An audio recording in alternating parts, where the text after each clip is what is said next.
Bonjour à toutes et à tous, on se retrouve aujourd'hui pour une nouvelle vidéo en compagnie de personnes que vous ne connaissez peut-être pas parce que vous ne les avez jamais vues sur ma chaîne.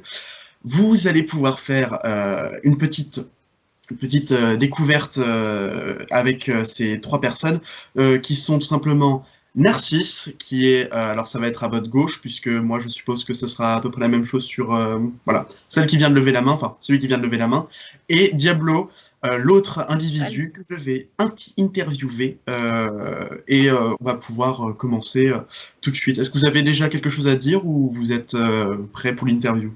Abonnez-vous à notre chaîne. Ouais. Vous pouvez vous abonner à leur chaîne et surtout vous pouvez vous abonner à votre chaîne et aussi tout simplement les soutenir sur Instagram justement avec Narcisse et Diablo. Non, c'est Madateur, c'est ça? Ah, moi c'est Madame. Tu mettras en public. Ok, donc on va commencer tout de suite l'interview. Ça vous pose pas de problème tout de suite ou vous avez encore besoin de dire quelque chose? Non, moi je suis prêt. C'est bon. Ok. Alors, interview de manière générale, ça va parler un peu de tout, mais surtout de vous. Donc, présentez-vous en 3 mots. Oh putain. Attends, faut que je réfléchisse. Ça risque de demander un gros travail. Ouais. C'est quoi ça? En 3 mots. Ok. J'aime pas les nombres impairs en plus. Moi c'est mon sport d'honneur donc. Alors attends. Moi je dirais. Attends. Extraverti, sociable et ouvert d'esprit. Voilà. C'est à peu près la même chose les trois. Hein. Il y a toujours cette idée de aux autres. Ah bon? Bah, extraverti, ouvert, c'est pratiquement la même chose. Mais bon, c'est tout à ton honneur. Donc à toi, Diablo, si tu as réfléchi à tes 3 mots qui te décrivent. J'en ai un, wesh. Ouja.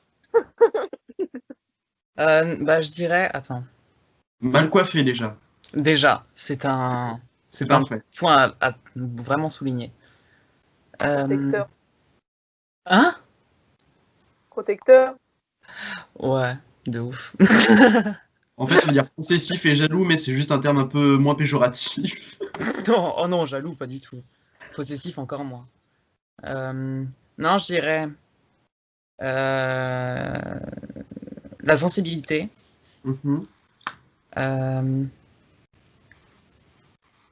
Là, ah non, ça pourrait pas pareil. J'allais dire la compréhension des autres, mais ou du moins l'essai. Là, le français est mort. Mais ouais, tu veux dire l'empathie. Enfin, tu veux dire que t'es empathe vis-à-vis des autres. Ouais, par exemple. Et le dernier, je dirais soit bienveillant, soit tolérant. Ça peut pas pareil. Ouais. D'accord. Très bien. Alors pourquoi cette chaîne? Pourquoi avoir inventé pourquoi avoir créé et mettre un contenu sur la chaîne que vous avez tous les deux créé? Oh, très bonne question. Ça remonte à... Oh, faut tout expliquer. Non, c'est un très long processus. En très peu de détails. À la base, moi je comptais pas forcément faire de chaîne YouTube. C'est Diablo qui m'a demandé, qui m'a dit qu'il voulait en faire une. Et du coup, il m'a proposé d'en faire une avec moi. Et c'est là qu'est née un peu l'idée, mais c'est au fur et à mesure, quoi, en fait, des choses. Qui sont nées, genre nos surnoms, genre Narcisse, Diablo, etc., etc. T'as autre chose à... Non, mais je suis d'accord. Bah, c'était surtout aussi un moyen de se rapprocher un peu du métier qu'on veut faire plus tard, qui est... On va y revenir après, ouais. Tout ce qui est... voilà, c'est un peu tout ce qui est de la fiction, ce qui est en rapport avec la comédie et l'audiovisuel.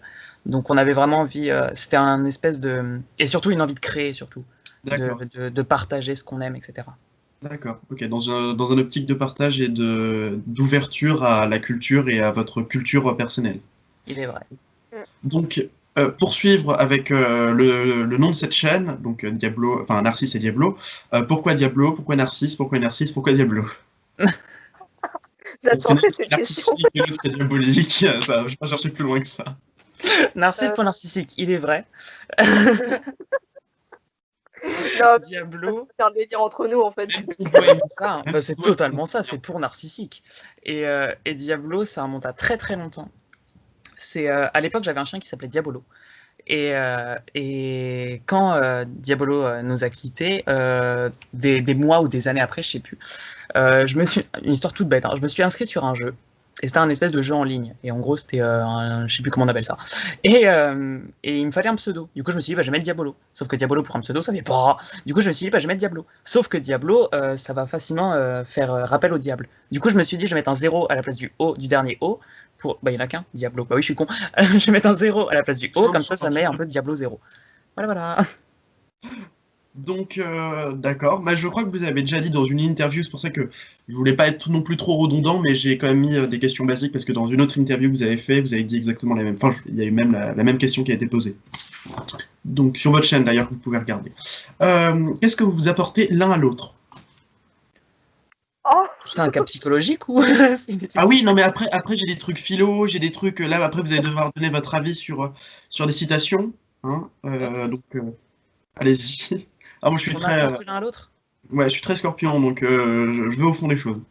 Ah, Team Scorpion. et Scorpion aussi. Ah ouais, c'est tout scorpion? Non, oui, moi, oui, mais Ah oui, c'est vrai, parce que t'es né un jour après moi. Je suis Ouais. Gémeaux. non, on est les mêmes jours, très cher. Alors, donc qu'est-ce que vous apportez l'un à l'autre?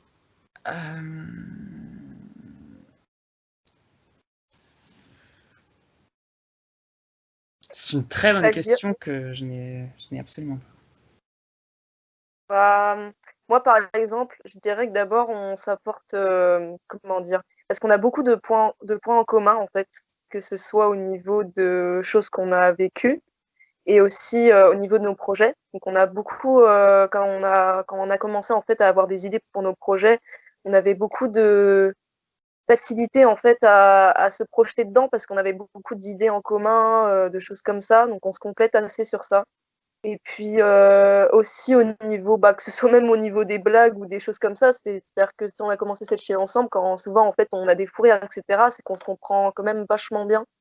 Et puis voilà, on est tous les deux très ouverts d'esprit, on est plus à être aussi dans les blagues, mais pas que.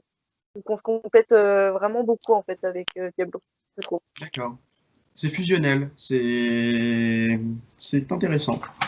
Alors, Diablo, t'as quelque chose à rajouter? Non, je suis assez d'accord. C'est vrai que, comme je le dis souvent, on s'est assez bien trouvé.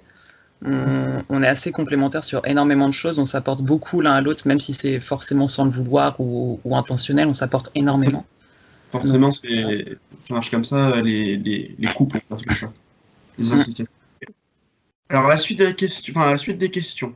Donc, de quelle vidéo êtes-vous le plus fier? Plus fier. Oh, damn. Parce que vous avez Alors, quand même c'est pas pas mal de concepts. C'est beaucoup de concepts sur votre chaîne où justement vous apportez, c'est pour ça que je vous ai posé la question, vous apportez beaucoup l'un à l'autre, que ce soit par la musique, par la langue des signes, ce genre de choses. Vous avez des enseignements que vous vous donnez à chacun l'un à l'autre. Et dans ces concepts de vidéo, laquelle de ces vidéos vous êtes le plus fier? Oh, euh, tu veux dire dans celle qui est la mieux réussie ou celle plutôt Celle que vous préférez, qu'on s'apporte? Celle que vous préférez? sur laquelle vous êtes le plus éclaté, que vous avez le plus rigolé, dans Moi, ce que non, vous je vais avez. sur la chaîne. Je sais même plus ce qu'on a sorti. Moi, je dirais la première parce que c'est vraiment genre notre toute première vidéo, mais même si on a eu du mal à la faire au début, c'est vrai qu'on s'est bien marré en fait à la faire. Franchement, c'était vraiment bien marré. Et il y avait vraiment cette excitation en fait d'enfin sortir la première vidéo de notre chaîne YouTube. Donc, moi, je dirais que c'est la première que je préfère. D'accord. Et pour toi, Nicolas? J'aime pas nombre impair, du coup je vais en dire deux. Du coup je dirais ouais, peut-être la toute première, parce qu'il y avait ce système de on se lance enfin dans le truc. Et peut-être aussi... En vrai, la deuxième, elle était marrante à faire quand même.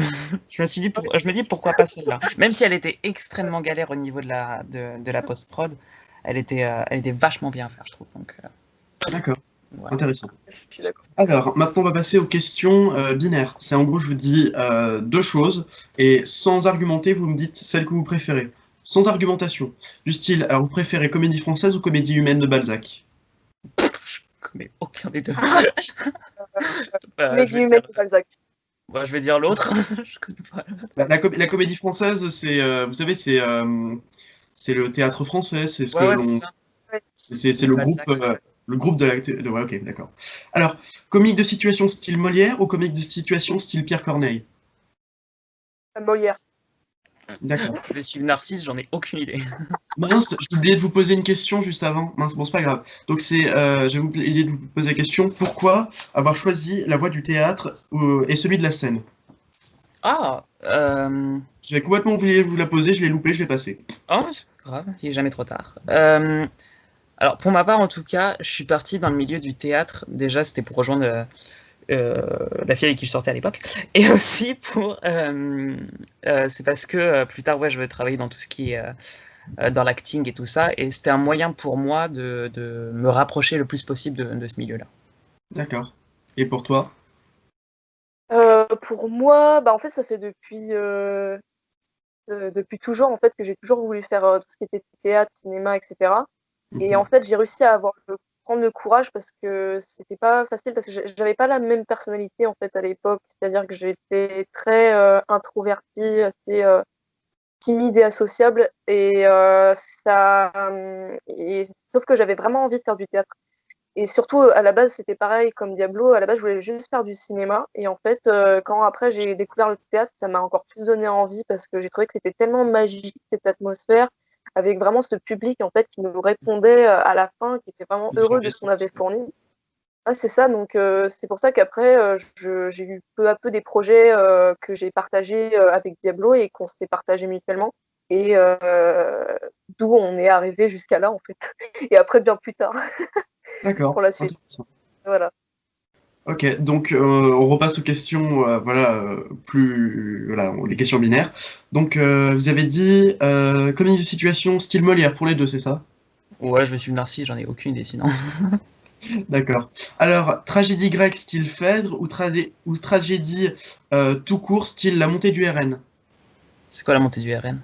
Le Rassemblement National, c'est le nouveau nom du FN. Oh merde! Je rigole, je rigole. C'est tragédie grecque style Phèdre ou tragédie romantique style Roméo et Juliette? Oh putain! Ah, putain. Oh, Moi, je Voilà, dirais par contre. Moi, je dirais Shakespeare. Allez, je sais Shakespeare. Ok. ah, je sais pas. Peut-être. Ouais, je vais dire Shakespeare aussi, je pense. C'est vrai que mais Phèdre aussi sympa. Donc plutôt théorie ou plutôt pratique? Pratique. Pratique pour moi. Oui, en même temps vous êtes des acteurs, c'est normal. Plutôt sensible ou imperméable aux sensibleries? Sensible. Imperméable. C'est bien quoi ça en fait? Exactement. Ça veut dire un que peu c'est l'inverse de sensible. En gros, t'es vraiment être imperméable, ça veut dire ne pas être, ne pas être, mince, j'ai plus le mot, Ouais, ne pas être être sensible sensible. justement aux sensibleries. Ah bah, je dirais sensible quand même, mais pas non plus. Tu vois, non, tu mais vois non. Ouais, quand même. sur un imperméable, justement le vêtement, et ben l'eau coule mais ne rentre jamais. Voilà, c'est un peu ça. Mais je parle de Titanic, donc sensible. Donc superstitieux ou rationnel? Euh, Moi, je dirais les deux. Un peu Moi, des je dirais deux. les deux aussi. Hein. D'accord. Donc superstitieux, du style vous lisez votre horoscope, si ça vous plaît pas, vous vous dites oh bah non c'est des conneries, c'est ça? Ouais, de ouf. Non, Peut-être pas à ce point, mais moi, mais ça. Sans argumenter. Exactement, sans argumenter. Alors, plutôt optimiste ou pessimiste? optimiste. Réaliste. Bonne réponse. Merci. Oui, toi. Plutôt à quand les beaux jours ou vivement la neige? Dans Oh. la neige. Euh, Dans la neige. C'est Noël. pour l'instant, j'irai à la neige parce que ça fait longtemps qu'on l'a pas vu. C'est vrai. Ouais. Moi, je serais plutôt entre les deux, en train de dire ouais, moi j'aime que les saisons tempérées, genre automne et printemps. C'est vraiment les seules saisons que je vis. Sinon, le reste, soit j'ai trop chaud, soit j'ai trop froid. Donc, C'est la merde. C'est sûr. c'est ça. Alors, ensuite, là, ça va être l'interview post-mortem. J'aime bien faire ça, je le fais souvent avec des amis parce que je trouve ça drôle et que c'est intéressant, ça fait ressortir des trucs. Donc, on part du principe que vous êtes déjà mort et que Voilà. Et que tout simplement, Ouais, vous allez pouvoir me répondre. Votre esprit va me répondre. Alors, quelle a été votre dernière parole avant de mourir? Oh, Dame. Ah bah nous l'a dit, hein, tiens. Et toi? Non, mais je déconne. Oh merde! Ah, je croyais vraiment que tu étais en train de dire Dame. Attends, je réfléchis. Euh... Ah putain. Allez, j'aime bien. Question. Il y a certaines personnes qui disent que lorsqu'ils ressortent d'une conversation avec moi, soit ils sont changés, soit ils ont compris certains trucs. Il y en a d'autres qui sont traumatisés, mais ça reste encore à voir. J'allais dire. Je suis déjà traumatisée. Tu vois, là, je suis en train de perdre même pas. Merde. Bah. T'as des propositions? Oupsie, je suis décédé. Ouais. Adieu, monde cruel. Mamie, je viens te rejoindre. Ou je t'aime et le nom de la personne que vous aimez. Oh, putain. Moi, je dirais je t'aime et la nom de personne que j'aime. C'est mignon. Je me rappelle même plus de la première, wesh. C'est Oupsie, je suis décédé. Ah oui, voilà. Oh, peut-être pas celle-là, du coup. Il y a un petit oh, Dame. Oupsie, je suis décédé. Dame, shit, I'm dead. Dieu mon cruel. Salut les anarchistes. Oh. Non, bah peut-être. Ouais, je dirais je t'aime, je pense. D'accord. Ensuite, quel a été votre épitaphe? Si vous savez pas ce que c'est qu'un épitaphe, c'est ce que l'on écrit sur une tombe. Genre J, Joseph Dutroux, non pas Joseph Staline, non c'est pas lui. Non, Joseph Dutroux en 1872. Moi, je dirais Sigi le clown. D'accord. J'ai le droit aux citations? Non. Yes. Bah dans ces cas, je dirais. Le blaireau.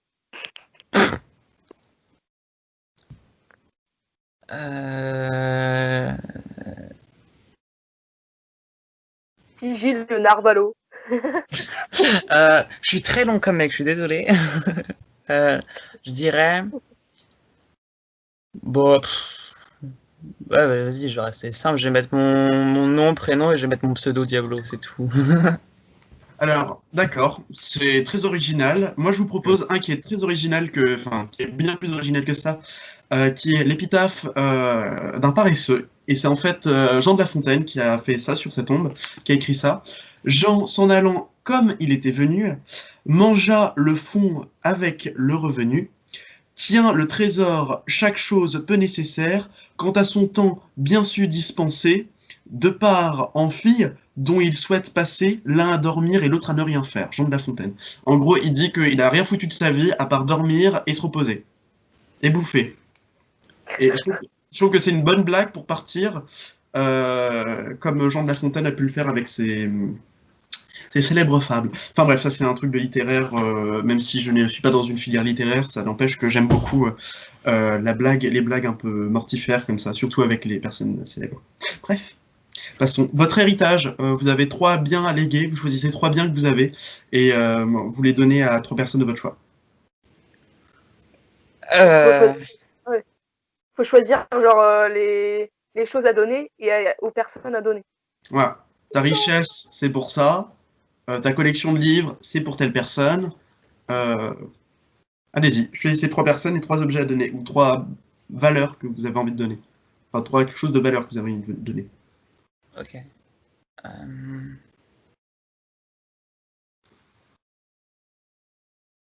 Je réfléchis.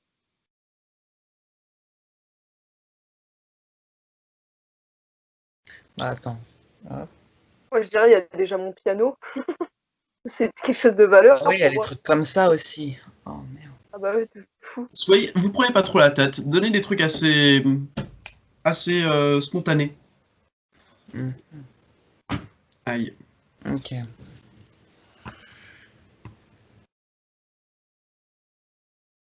Pas facile tes questions. Il pourrait faire une pub H&M, la Diablo, vu la position dans laquelle il est. Je dirais... Euh, Attends, non, je dis pas ça. Euh, Moi, je dirais ma brosse à chiottes. Et je donne à ma mère. Enfin bref. Allez-y, donnez trois trucs. Hein. Ne vous prenez pas la tête, franchement, c'est je chill. regarde ce que j'ai dans ma chambre. Ah ouais, j'avoue, j'ai pas vu moi. Ouais.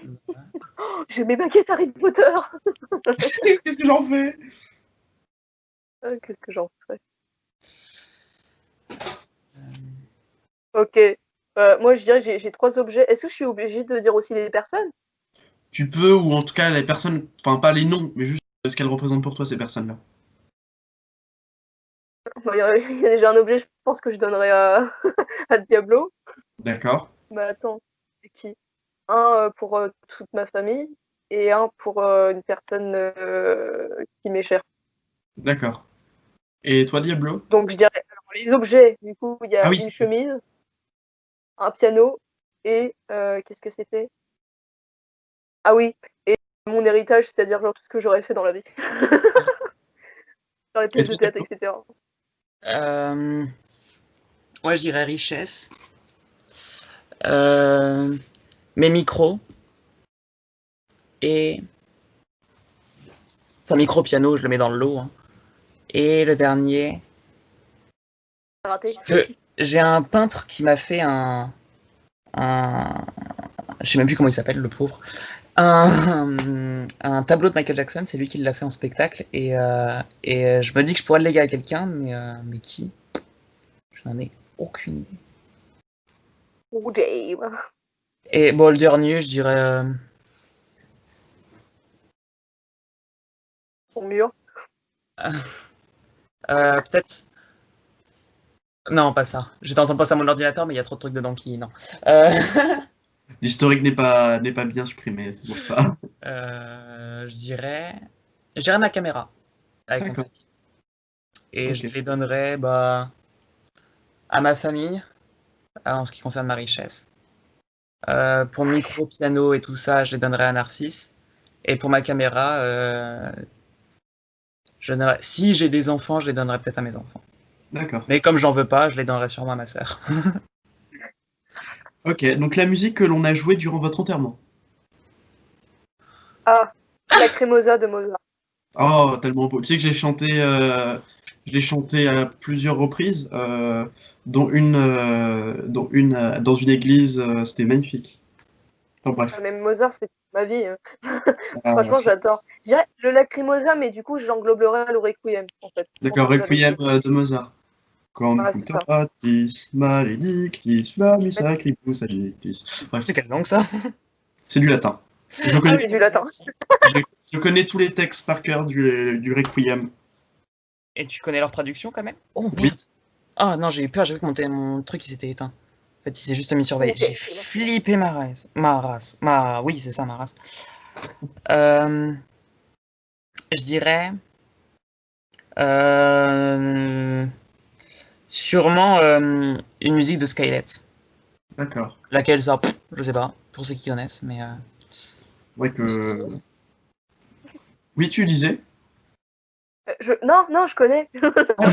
Tu disais j'ai quelque chose à dire. Non, en fait, non. Il y a Ok, tout le monde qui pense à chaque fois que je lève la main. d'accord. Bah, donc maintenant on passe à des citations de philosophes et vous dites ce que vous en pensez. J'essaie d'en prendre des pas trop durs, mais en même temps des plutôt éclectiques. Ce que je veux dire, c'est que ça parlera un peu à tout le monde. Chaque parole a une conséquence, chaque silence aussi, de Jean-Paul Sartre. Vous dites ce que vous en pensez. Oh. Oh, je suis complètement d'accord avec cette citation. En fait, c'est un peu une citation sur la franchise, c'est ça? Je pense.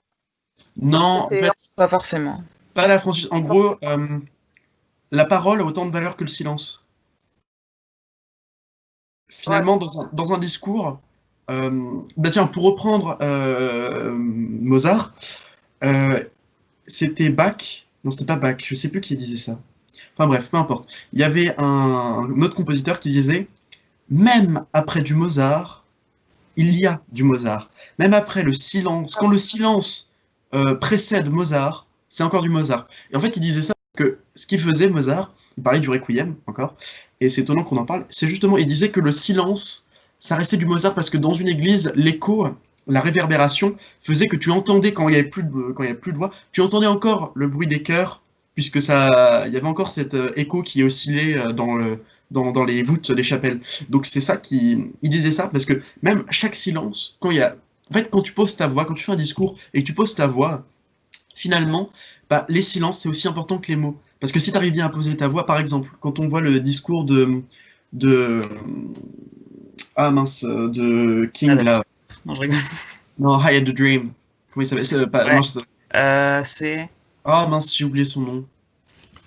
Ah putain. Nelson Mandela, je crois. Non, pas Nelson Mandela, c'est King. Son nom, c'est... Quoi? Martin Luther. Martin Luther King, Oui. merci. Voilà. Quand il dit I had a dream, il pose, il fait un temps. Et ensuite, il parle. Et lorsqu'il parle, il met des... Enfin, faut regarder un peu sa gestuelle et voir comment il fait, mais il a vraiment des pauses dans son discours, et ça donne autant d'importance, ça permet de poser, et lorsque tu entends le silence qui précède justement ce qu'il vient de dire, tu comprends que l'audience est totalement subjuguée et totalement dans l'écoute de Luther King. Et c'est ça qu'il veut dire aussi d'une certaine façon, c'est dans chaque silence, il y a une forme de conséquence qui est due à la parole qui précède. En gros, je parle et je te laisse un temps pour que tu puisses comprendre ce que je viens de dire, et finalement, sans ce silence-là, eh ben, la compréhension se ferait peut-être pas de la même façon que si j'avais parlé et que je te parle encore après. Voilà. Pardon, vous avez d'autres choses à dire ou pas? C'est ça le fond de sa pensée en fait. Ouais. Je dirais... Redis-moi la citation, s'il te plaît. Chaque parole a une conséquence, chaque silence aussi. Chaque parole a une conséquence, chaque silence aussi. Ça revient un peu à, ouais, comme tu disais, au grand discours de personnes que ce soit qu'on les aime ou pas, hein, que peu importe ce qu'ils ont fait, ça revient à une espèce de prestance ou même pas forcément ce qu'ils vont dire, mais juste de comment ils le disent. C'est une façon de le dire, je dirais.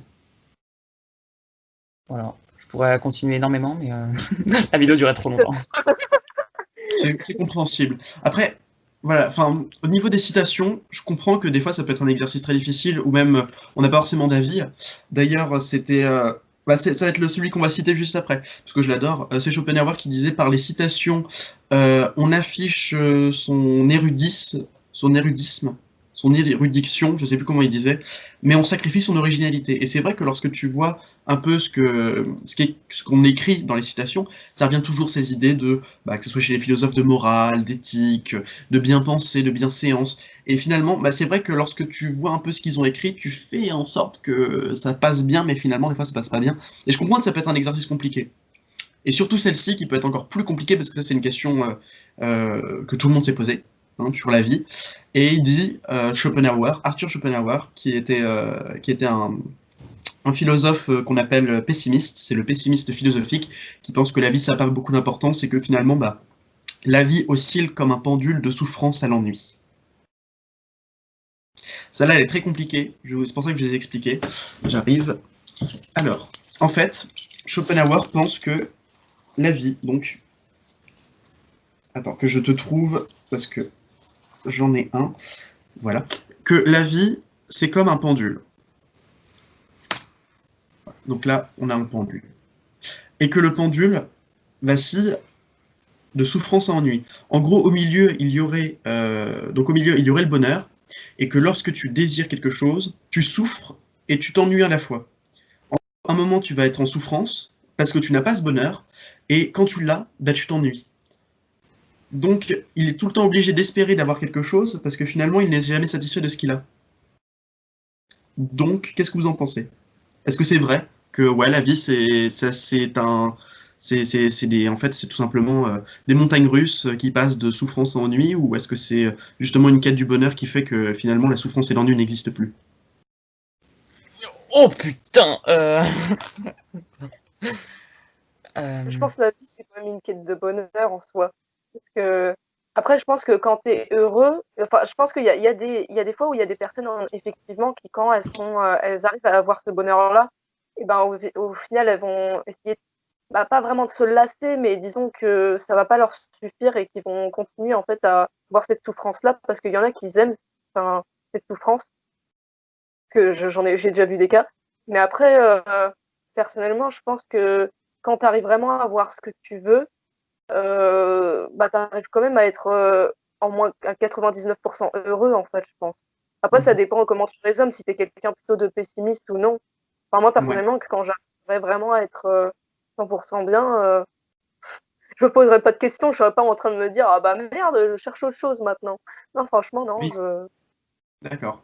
Donc toi, tes possessions restent et resteront ton seul désir. Toi, tu vas pas désirer ce que tu n'as pas, tu désires déjà ce que tu as. Bah ouais, c'est-à-dire que moi, je suis plus dans la simplicité. C'est-à-dire que par exemple, moi, pour moi, genre, si par exemple quelqu'un espère, enfin, j'espère pas genre quelque chose de grand comme la richesse, etc. Après, c'est cool, mais c'est vrai que moi, pour moi, mon bonheur, c'est surtout davantage celui des autres plutôt que le mien, en fait. C'est D'accord. ça qui me... Donc toi, tu serais plutôt de l'école. Je fais. C'est un peu compliqué. Mais en gros, je me pense à moi et je pense à mes désirs, mais je veux pas que ces désirs influent sur ce que je fais avec autrui. Ouais. Et puis, je pense qu'en plus, le fait de vouloir toujours désirer, d'avoir toujours ce que tu veux, après, c'est comme, tu vois, cette quête de pouvoir, en fait. C'est que tu finis Ouais, par dans l'acheter. devenir pareil. Ouais, je vois. Tu parles des millionnaires qui ont tout et qui finalement finissent dépressifs parce qu'ils ont tout, c'est ça? Bah ouais, en soi, c'est ça. C'est parce que, après, tu vois, c'est comme la célébrité, justement, parce que j'en ai parlé il y a pas longtemps. C'est que la célébrité, pour moi, c'est quelque chose de très néfaste, en fait. Parce que vraiment, au départ, t'es adulé, et puis il peut se passer n'importe quoi, genre des fausses rumeurs, etc. Et que au final, bah, tu deviens, genre, la personne haïe, en fait. Et D'accord. du coup, Donc le t'es pas risque de la heureux. médiatisation. Ça, t'es pas heureux parce que t'as plus de liberté, et puis en même temps, t'as aussi ce fait-là où quand tu deviens riche, bah, tu sais pas quelle personne sera honnête envers toi. Mhm. Ouais, C'est je ça qui est comprends. compliqué. Des choses à dire, Diablo? Non, je suis assez d'accord avec ce que vient de dire mon collègue. Disons que... euh, non, disons que c'est vrai que l'humain de base est assez... il n'en a jamais assez. Mais quand il en a trop, il veut, même si c'est néfaste pour lui, il veut le garder. Mais pourtant, c'est quand même néfaste. Vous voyez ce que je veux dire? Genre, Alors, c'est... Oui. en fait, ce que tu dis là, c'est ce que dit un philosophe qui s'appelle Spinoza et qui dit justement que l'humain est par nature passionnel et que la passion en philosophie, c'est quelque chose qui est très néfaste puisque lorsque c'est quand tu es animé par la passion, ton bonheur ne vient pas de toi-même, mais vient d'autrui. Et il y a ce qu'on appelle les stoïciens, qui était un mouvement philosophique il y a très longtemps, qui dit justement qu'il ne faut pas être heureux de la part des autres, il faut être heureux de soi-même, parce que si ça dépend des autres, et ben t'as aucune prise sur ce que... En gros, ils sont dans le contrôle du bonheur. Et il faut essayer que toi-même, tu arrives à te donner toi-même du bonheur, et que ça ne dépende pas d'autrui, parce que si ça dépend d'autrui, ben, tu n'as pas de maîtrise sur ces personnes-là. Et donc ton bonheur peut t'échapper. Il est vrai. Et c'est vrai que ça ressemble vachement à ce que tu viens de dire. Et c'est intéressant de penser de la sorte parce que c'est un mélange très complexe, mais en effet, en fait, comme tu dis, le désir et l'envie, qui n'est pas la même chose, c'est purement humain. Et dans l'humain, il y a cette idée de bon et de moins bon côté. Je ne vais pas dire que l'humain est foncièrement bon, foncièrement mauvais. Il l'est un peu des deux. Parce qu'on n'est jamais, en fait, vous savez, les stoïciens parlent aussi de ça, hein. On n'est jamais dans l'excès ni dans le pas assez, on est dans la voie du milieu. Il faut toujours ne pas être tout le temps dans l'excès. Et ben c'est justement ce qu'ils disent. Et c'est ce que tu dis par là même, d'une certaine façon. C'est bon? Vous avez Ouais. d'autres choses à dire par rapport à ça? Normalement, ça Non, doit le faire. non. Donc, celle-là, je l'aime bien parce que je trouve qu'elle est vachement drôle et en plus, elle est tellement vraie. La merde a de l'avenir, vous verrez qu'on en fera des discours. Alors attends, moins vite. Ouais, j'ai pas entendu. La merde a de l'avenir, vous verrez qu'on en fera des discours. Et c'est de Louis-Ferdinand Céline. Ah, la merde a de l'avenir. Vous verrez qu'on en fera Ah, des discours. Céline. Céline, c'est pas celui qui a fait. Attends, que je me cours pas. C'est pas celui qui a fait Voyage sans Au bout de Pardon. la nuit. Il avait fait un livre. Voyage au bout de la nuit, c'est Ah, ça. je l'aime. Je n'aime pas cette personne. C'est un antisémite. Bon, Voilà. après, on peut penser ce qu'on veut de lui, mais c'est vrai que bon, il a des petits propos des fois un peu osés.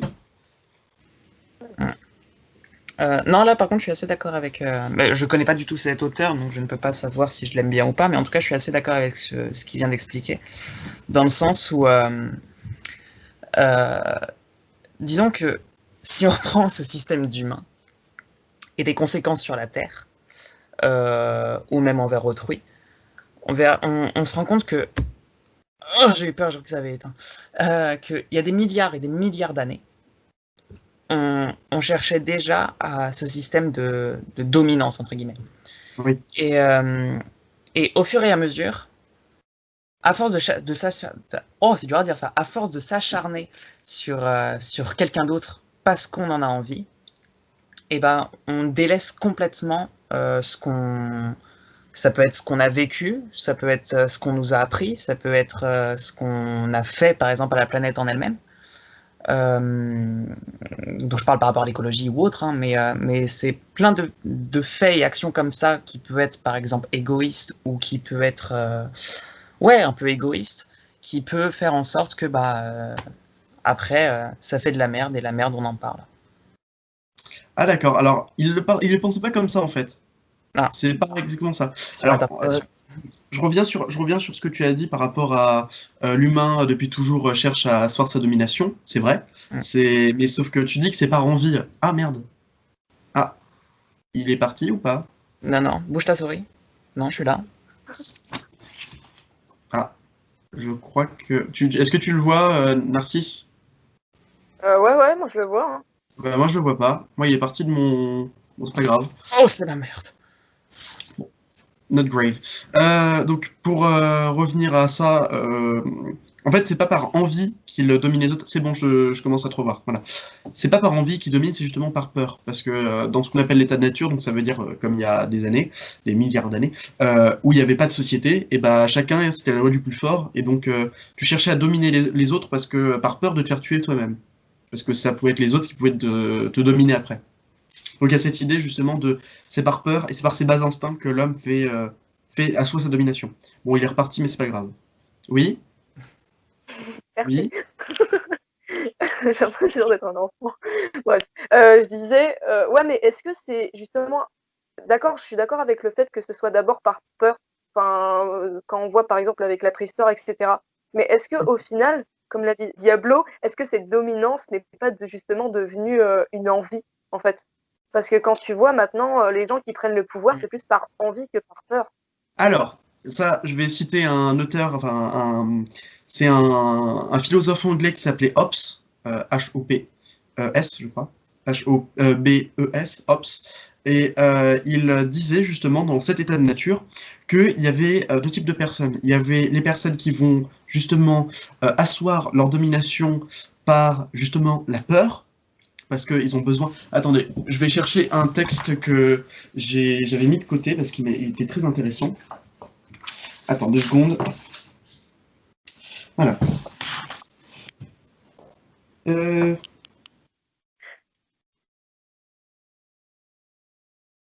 Attends. Bon, bah, en attendant, tu sais, Diablo, est-ce que tu sais ce que c'est qu'une fraise sur un cheval? Qu'est-ce qu'elle dit? Tagada. Tagada. Yes. Ah voilà, c'est bon. De plus, les hommes ne retirent pas d'agrément, mais au contraire un grand déplaisir de la vie en compagnie, là où il n'existe pas le pouvoir capable de tenir tout en respect. Ça veut dire que l'homme ne supporte pas que, en gros, chacun puisse faire ce qu'il veut. Dans un monde où chacun pourrait faire ce qu'il voudrait, il ne supporterait pas parce que ça veut dire que lui-même serait sous domination des autres.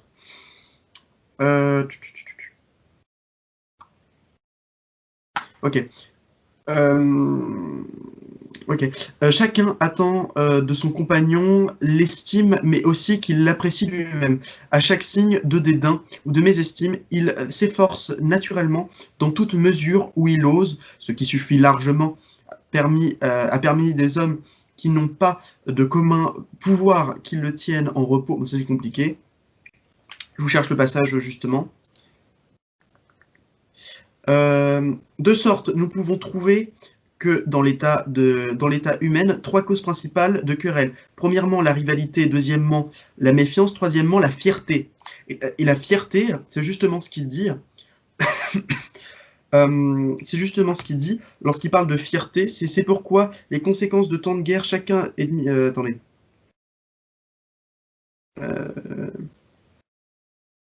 Je le trouve pas. C'est pas grave. Donc, en gros, il dit que l'humain, lorsqu'il est justement dans cette idée de domination et que ça devient une envie, il y en a certains qui vont trouver cette domination par légitimité parce qu'ils ont besoin, parce qu'ils ont envie de vivre, et que s'ils sont sous domination, ben, ils ne sont plus libres. Et il y a d'autres qui vont assouvir leur domination uniquement par envie et par plaisir sadique et égotique, en disant je veux toujours plus, je veux encore. Et dans un monde où il n'y aurait pas de règles, où il n'y aurait pas de loi, comme ce qu'on appelle l'état de nature, qui est justement ça, c'est un monde où il n'y aurait pas de règles, où il n'y aurait pas de loi, ces personnes-là auraient un malin plaisir à user de ce genre d'usage, puisque ce serait quelque chose qui serait légitimement faisable. En gros, ce serait faisable de faire ça, d'assouvir tout le monde, parce que par fierté, par envie, par ego, parce qu'on aurait envie tout simplement. Et oui, c'est vrai qu'il y a certaines personnes qui vont avoir cette espèce de plaisir sadique et malsain de voir les autres se plier à cette personne et de se dire voilà, je me sens bien, je me sens à la hauteur, parce que ça veut dire que je serai heureux, tout ça, bref. Donc, quand il dit la merde a de l'avenir, vous en verrez qu'on en fera des discours. En gros, il dit que, puisque vous voyez que, voilà, la merde, donc la merde, tout simplement, ça a de l'avenir, enfin, pas dans le sens excrément, hein, c'est dans le sens de dire de la merde, ça a de l'avenir parce que donc plus tard, vous verrez, on fera des discours avec de la merde, on dira de la merde et ce sera des discours. En gros, il vient juste dire que, bah, finalement, on est dans une société où est-ce que plus tard, la merde aura de l'avenir? Certainement, parce que visiblement, on est bien parti pour en faire des discours politiques. C'est pour vous dire à quel point c'est mal parti. Ok, et dernière question, et cette fois-ci, ce sera une question assez plutôt longue, j'ai envie de vous dire, mais très court en mots. S'abstenir, est-ce agir par dépit? Vous avez 4 heures. S'abstenir, est-ce agir par dépit? Oh.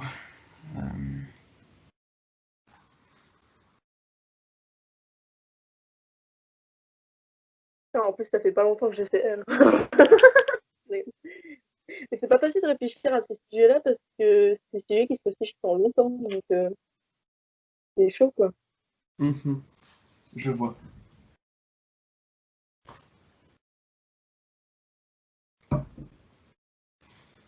Oh, j'ai l'impression de passer mon bac.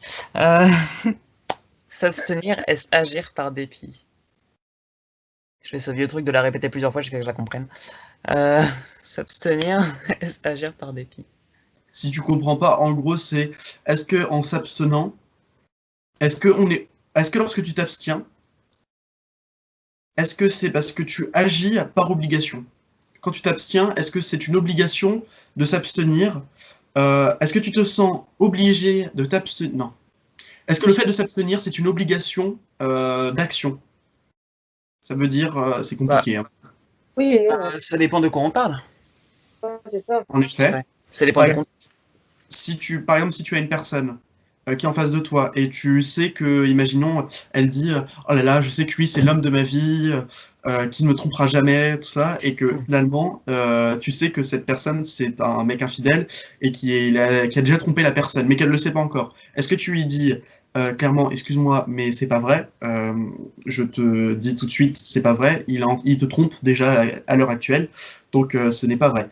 Ou est-ce que tu dis oui, enfin, ou tu t'abstiens de dire ça et tu feignes de ne pas comprendre ou tu feignes de ne pas dire parce que tu sembles que ça soit la bonne solution, la bonne action à mener. Sachant que c'est par obligation que tu te sens te dire ça, de ne pas dire justement. Est-ce que l'inaction, c'est une obligation de faire? Justement, ça dépend des circonstances. Dans cette circonstance-là, ça dépend du caractère de la personne. Si cette personne-là, justement, elle va plutôt être une personne justement franche et pour son ami, pour le bien de son ami, elle va pas s'abstenir et donc du coup, elle va lui dire la vérité. Ou est-ce que du coup, elle va plutôt être en mode, bah, c'est une affaire délicate, donc elle va plutôt justement s'abstenir. Donc je pense que ça dépend en fait de la personnalité ou de la vision en fait de la personne. Donc en soi, D'accord, s'abstenir, c'est pas en dépit en fait. Ça peut pas être d'accord, forcément une obligation. Ça Mm. dépend des circonstances, je pense. d'accord. Et toi, Diablo, tu penses quoi? Ouais, non, je suis complètement d'accord. Comme je l'ai dit, ça dépend des circonstances et ça dépend aussi de la vision qu'on a de la chose d'un point extérieur. Si par exemple, pour la personne, c'est bah ouais, t'as trompé ou un truc comme ça, si par exemple, pour la personne, l'infidélité, c'est une chose et pour une autre personne, c'est une autre, bah on aura deux versions différentes. D'accord. Donc Il y en toi, a qui c'est pourront se dire, faut lui dire parce que c'est mon ami, il y en a qui pourront lui dire, bah non, ça me regarde pas, c'est entre eux. Donc ok, ça dépend de la personne. intéressant. Alors, juste pour vous dire un truc, il y a Sartre qui disait justement qui a fait plein de choses par rapport à ça. Il parle de la mauvaise foi. Et la mauvaise foi, pour lui, c'est le fait de se sentir, de dire, par exemple, alors, il y a la mauvaise foi, et ceux qui pratiquent la mauvaise foi, comme le voit Sartre, il appelle ça les salauds. Et les salauds, ils seraient tout simplement des personnes qui diraient mais j'ai été obligé, les circonstances ont fait que j'étais obligé de faire ça, c'est pas de ma faute. Lui, Sartre, il part du principe qu'on est tous et qu'on a tous le choix, qu'on est tous libres d'agir ou d'inagir. Et l'inaction est une action en soi. Donc s'abstenir, c'est une façon d'agir. Et que si tu le fais, et tu as tout le temps le choix, et que ce n'est pas la situation, ça veut dire tout ce qui t'entoure, toutes les contingences qui t'entourent, qui vont décider de ton action. Donc en gros, tu es toujours libre de choisir, et même si la solution ne te plaît pas, tu peux t'en tenir qu'à toi-même, tu peux t'en tenir compte que par toi-même, parce que c'est de ta faute si tu n'as pas réussi à faire quelque chose. Alors, moi, je veux bien comprendre que ça a des limites. Par exemple, si je veux une relation avec X ou Y, et que X ou Y ne me désire pas, eh bien, je peux dire, mais c'est pas moi, c'est pas de ma faute. C'est de la faute de X ou Y, parce que c'est lui qui n'a pas voulu faire ça. Bah, Sartre va te dire non, non, c'est bien de ta faute, parce que si tu n'as pas fait ça, c'est que tu ne devais pas être comme la personne le voulait, tu ne devais pas être comme ça, donc tu es de mauvaise foi, tu es un salaud. Et ben Sartre, lui, va dire tout le contraire de ce que vous avez dit. Il va dire c'est tout le temps, non pas par dépit, mais par obligation d'agir et donc là d'inaction, donc de ne pas agir qui est une action en soi. Donc peu importe ce qui se passe, que tu le dises ou que tu ne le dises pas, s'abstenir, c'est toujours la liberté, on est toujours libre de s'abstenir et jamais être contraint de dire c'est pas de ma faute puisque c'est la personne, c'est X, c'est Y, c'est la situation qui a fait que finalement je ne pouvais pas agir. Donc si tu t'abstiens, ce n'est jamais parce que la situation te le demande, c'est toujours parce que toi tu vas agir sur la situation comme ça. Je suis d'accord. Moi, je suis d'accord pourtant, mais je suis dans un entre-deux, je dirais. Pareil. D'accord. Bon, bah cette petite interview de 50 minutes, pardon, d'une heure, euh, est donc terminée. Vous avez des mots à dire par rapport à l'interview, par rapport à ça, par rapport à ce que vous voulez? Oh, James! Non, c'était cool. Non, C'était le mot de la fin, au revoir. c'était bien. C'était assez intéressant. À voir la suite. Un plaisir.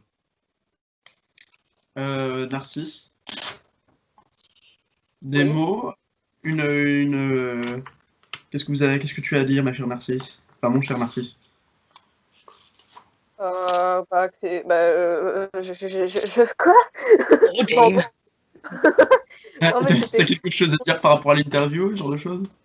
Bah, les questions, elles étaient très intéressantes, particulièrement au niveau... parce que je m'attendais pas à ces questions-là, c'est-à-dire que je m'attendais plus à des questions lambda, donc justement, j'ai été agréablement étonnée, donc franchement, c'était cool.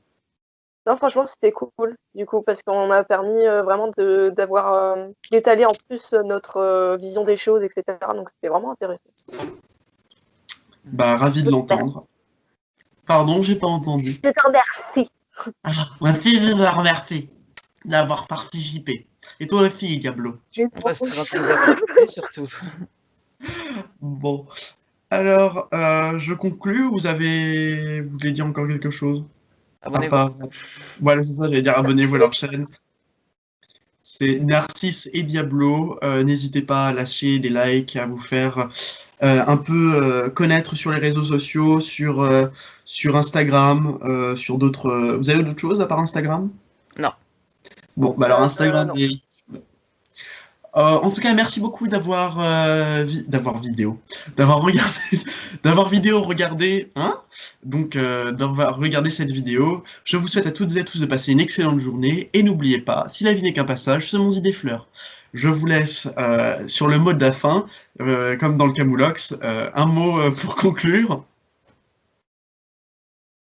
Salut les anarchistes. En gros, vous connaissez pas le Camoulox? Camote. C'est une marque de toilette, non? Le Camoulox. Cacamoulox. Non, vous connaissez pas. En gros, c'est un jeu. Enfin, c'est une parodie de jeu de Cad et Olivier. Et genre, c'est un jeu où on n'y comprend absolument rien, où c'est n'importe quoi. Il va dire j'achète 2 bananes jaunes à 2 bananes vertes à un camion bleu. Et il va dire vous prenez 3 points dans vos esperluettes et ensuite vous allez directement en case couscous. Voilà, c'est comme ça. Et à la fin, il dit un mot pour finir. Et les participants disent un mot, mais lambda au pif, genre artichaut et vinaigrette. Enfin, non, merde, ça a un rapport. Artichaut et l'autre va dire articulation. Voilà. Mais allez-y, dites un mot pour conclure. Un mot lambda. Lambda. Gyoza. Quoi? Gyoza. Mimosa? Gyoza. J'ai rien compris. Gyoza. Gyoza. Et toi? Oh, je vais rester dans la bouffe, Rissoy. Et moi, je finirai par Findus. Allez, à bientôt. Et n'oubliez pas, si la vie n'est qu'un passage, semons-y des fleurs. Bisous, bisous. À bientôt. Salut. Voilà.